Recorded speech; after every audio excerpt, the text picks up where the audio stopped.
En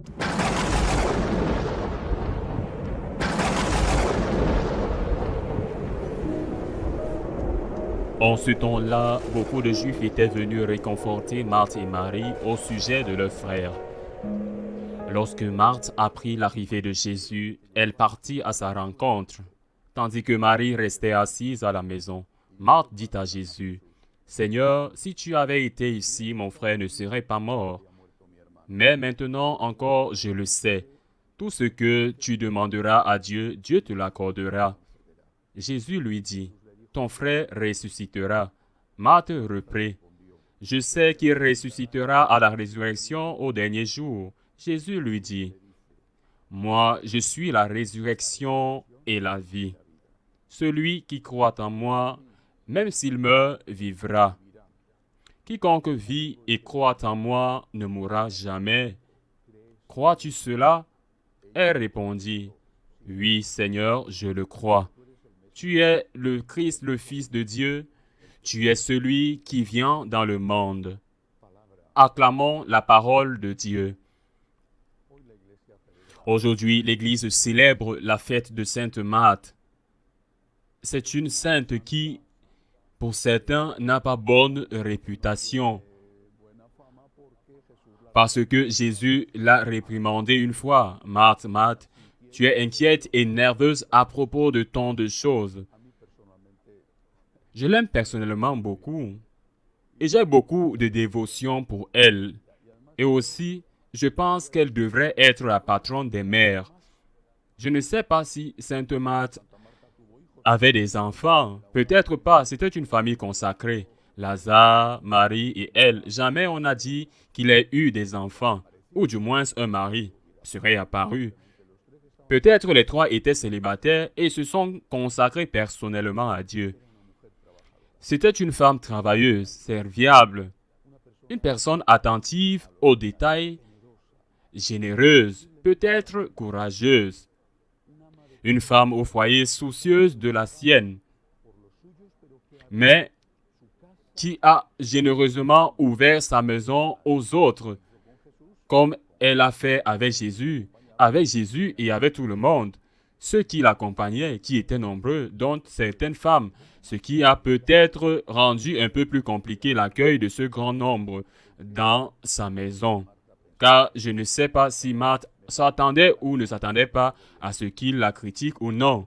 Mais que tout va bien en fait. Une femme courageuse, généreuse, battante, c'est un exemple pour toutes les mères. Aussi une femme qui est devenue nerveuse et à qui le Seigneur a donné une tape sur la main, mais qui n'a pas cessé de l'aimer. Et elle comprend sûrement parfaitement la correction. Et je pense que vous aussi, vous devez voir non seulement le mal, mais combien il y a de bien chez les gens. Marthe est un modèle pour tout cet homme ou cette femme qui veut mener une vie de travail honnête et à qui il faut rappeler qu'il y a des choses plus importantes et que l'homme ne vit pas que de pain et que le travail qui se fait, même si c'est pour la famille, eh bien, cela peut nous rendre nerveux à propos de tant de choses. Et cela peut gâcher le bien que nous faisons, parce qu'en fin de compte, il ne se concentre que sur le mal et non sur le grand sacrifice que nous faisons pour aider la famille ou pour aider les autres. Mais dans cet évangile d'aujourd'hui, et en se souvenant de Sainte Marthe, il est très important de le dire. L'une des rares définitions que Jésus donne de lui-même apparaît. Jésus dit, « Je suis la résurrection et la vie. Et celui qui croit en moi ne mourra pas pour toujours. Je serai la résurrection et la vie. » Il est la résurrection et il donne la résurrection. Celui qui croit en moi ne mourra pas pour toujours. Et demande à Marthe, « Y crois-tu? » Et elle répond, « Oui, Seigneur, je crois que tu es le Messie, le Fils du Dieu vivant, une femme de foi, pas seulement une grande ouvrière. Crois-tu en cela? » Jésus demande à chacun de nous, « Mais crois-tu que je suis la résurrection? » Ou en d'autres termes, crois-tu qu'il y a la vie éternelle? Crois-tu que celui qui croit en moi, celui qui croit en Jésus, en sa divinité, celui qui vit reconnaissant d'avoir reçu la foi et le pardon des péchés, crois-tu que celui qui vit ainsi vivra éternellement avec Dieu? Crois-tu en cela? Sûrement, honnêtement, beaucoup diront non. Et s'ils disent oui, pourquoi ne pas vivre d'une manière compatible avec cette foi? Et je ne fais pas seulement référence au respect des normes morales de la grande norme qu'est la charité. Je ne fais pas seulement référence à cela, mais vivre de manière cohérente avec la certitude qu'il y a la vie éternelle.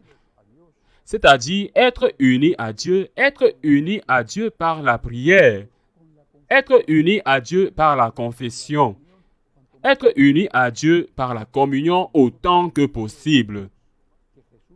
Si nous ne croyons pas que Jésus est Dieu, alors nous n'hésiterons pas de la vie éternelle. Mais si nous croyons que Jésus est Dieu, nous devons être unis à lui, lui être reconnaissants, et nous devons également accepter son message complet sans changer cela.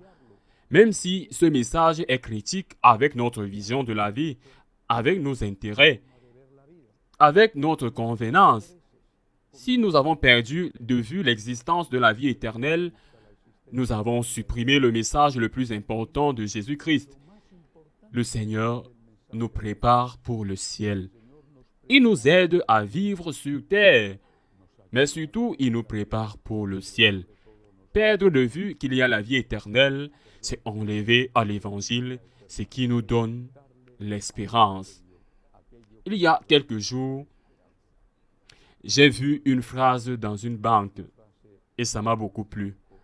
Ça disait, on est là maintenant pour vous préparer à y aller. C'est supposé bien qu'il ne l'ait pas précisé, qu'il voulait dire aux clients qu'ils étaient là maintenant pour l'aider à réaliser ses rêves. J'imagine qu'avec un prêt, avec une hypothèque, il veut aider à réaliser ses rêves. Eh bien, le message d'une banque, mais quand je l'ai vu, j'ai dit, eh bien, c'est un message merveilleux à transmettre dans une homélie. Nous sommes ici et maintenant, pour nous entraider, pour atteindre cela, ces rêves. Je suis ici en pensant à l'ici, au maintenant, les pieds sur la terre. Je suis ici en sachant qu'un jour, je devrais être là et je dois me préparer à être là. Je dois me préparer à être avec Dieu. Je dois me préparer à être avec le Christ qui est la résurrection et la vie. Tu y crois? Il a demandé à Sainte Marthe. Elle a répondu oui.